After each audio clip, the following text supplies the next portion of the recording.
some detailed study about solution and colloid and some numerical based on the concentration. So we know solution is made up of two substances. One is solute and one is solvent. So if we take the example of salt and water.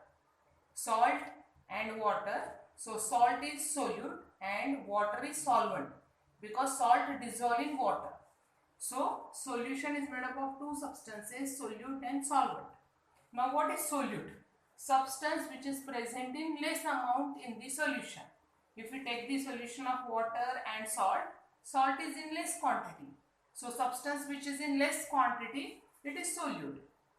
And the substance in which solute dissolve, that substance is called as solvent. So water is solvent. That is two parts of the solution. Similar thing, only words are different. In colloid, the substance which is present in less quantity, that substance is called as dispersed phase. Here we call it as a solute. Similar thing is called as dispersed phase. And the substance which is present in more amount, like solvent, that is called as the dispersed medium in case of colloid. So instead of solute and solvent, we use the words dispersed phase and dispersed medium. Types of colloid. We have studied colloid is present in two parts, dispersed phase and dispersed medium. Substance which is in less amount it is dispersed phase, and substance which is in more amount is dispersed medium. So there are actually 7 types of colloid. So it is the most important topic, types of colloid. Okay.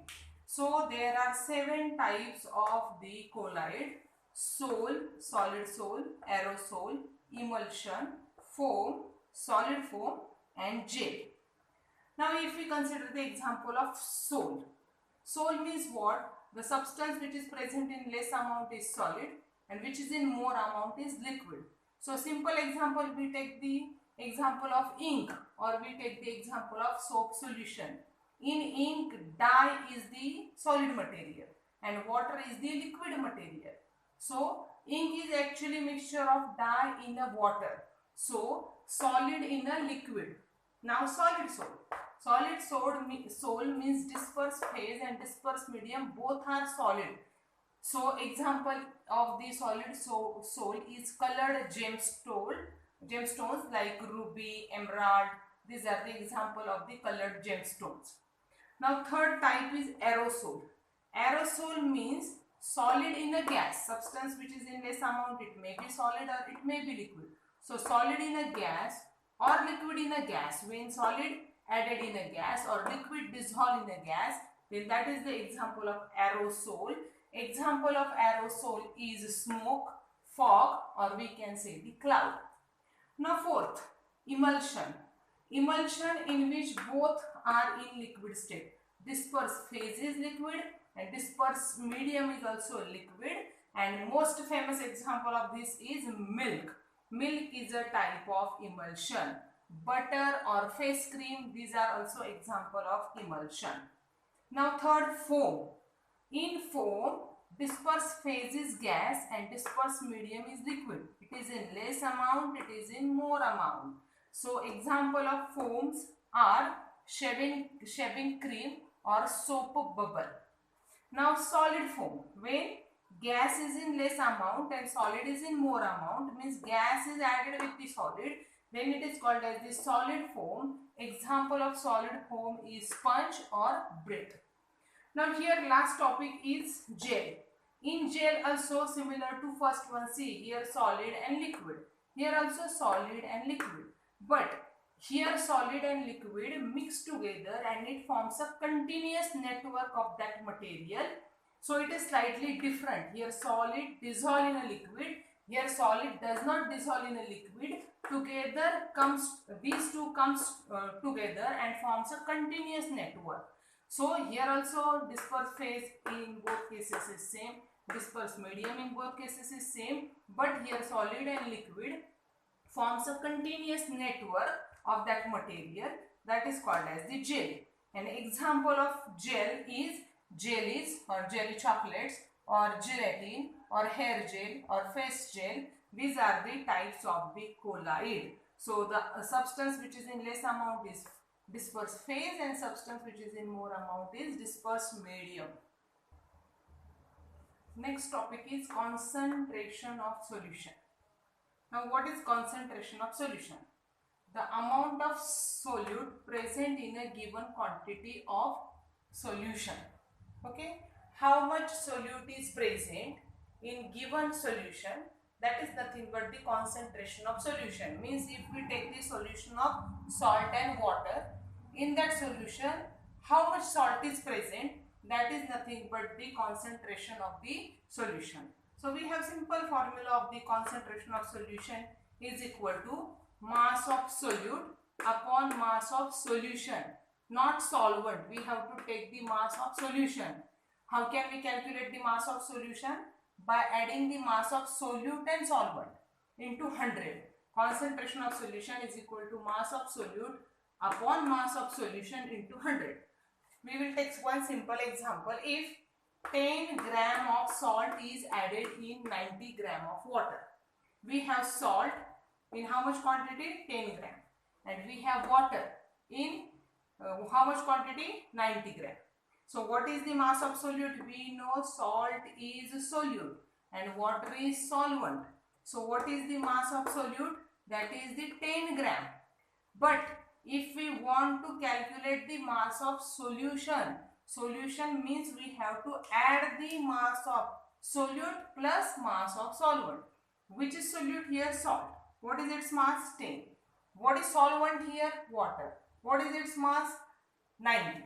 So mass of solution is mass of solute plus mass of solvent. Mass of solute is 10 and mass of solvent is 90. 10 plus 90 is equal to 100 gram. Now here we have studied formula. Concentration of solution is equal to mass of solute upon mass of solution into 100. So if we put the values, what is the mass of solute? That is the mass of the salt, that is the 10 gram.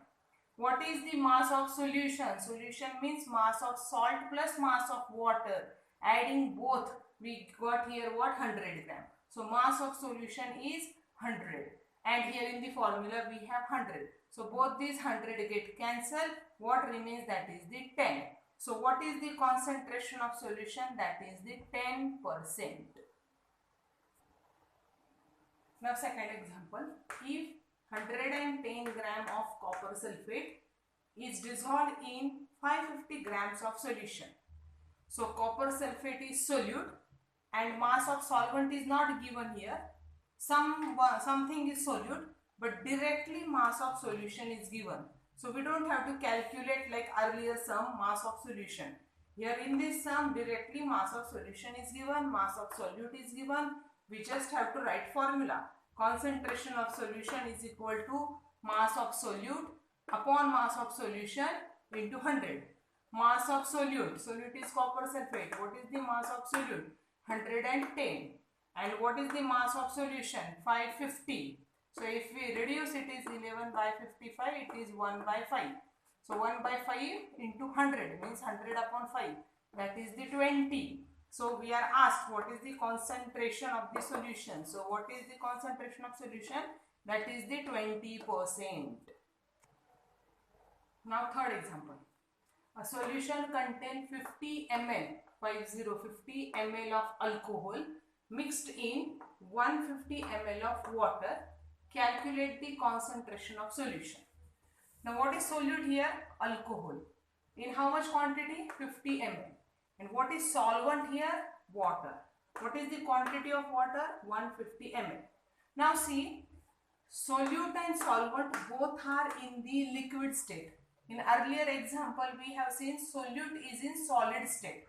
Now here solute, that is alcohol, and solvent, that is water, both are in liquid state, and we are again asked to calculate the concentration of solution. So instead of using word mass, formula remains same, but both, if both solute and solvent both are in liquid state, instead of that word mass we will use the word volume. Formula remains same. Now volume of solute, that is alcohol, how much it is? 50. And volume of solution we have to calculate. So 50 for alcohol and 150 for water. Solute plus solvent. Volume of solute plus volume of solvent gives the volume of solution. 50 plus 150 is 200 ml. Again same formula. Concentration of solution is equal to volume of solute upon volume of solution into 100. Why do we use the word volume? Because solute and solvent both are in the liquid state. If solute is present in the solid state, then we use the word mass. Formula remains same. So what is the volume of solute? 50. What is the volume of solution? 200. If we cut it, it is 1 by 4 into 100. 100 upon 4 is 25%. So concentration